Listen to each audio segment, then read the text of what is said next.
ফরিদপুর সদর উপজেলায় আধিপত্য বিস্তার নিয়ে দুই পক্ষের সংঘর্ষে ৮ জন আহত হয়েছে।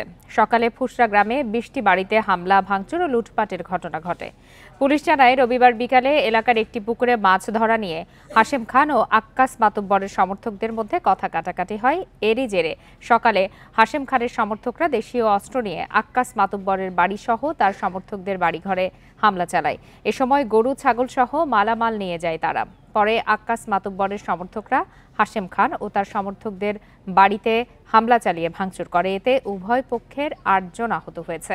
আহত ৩ জনকে ফরিদপুর মেডিকেল কলেজ হাসপাতালে ভর্তি করা হয়েছে। খবর পেয়ে পুলিশ ও সেনাবাহিনী ঘটনাস্থলে গিয়ে পরিস্থিতি নিয়ন্ত্রণে আনে।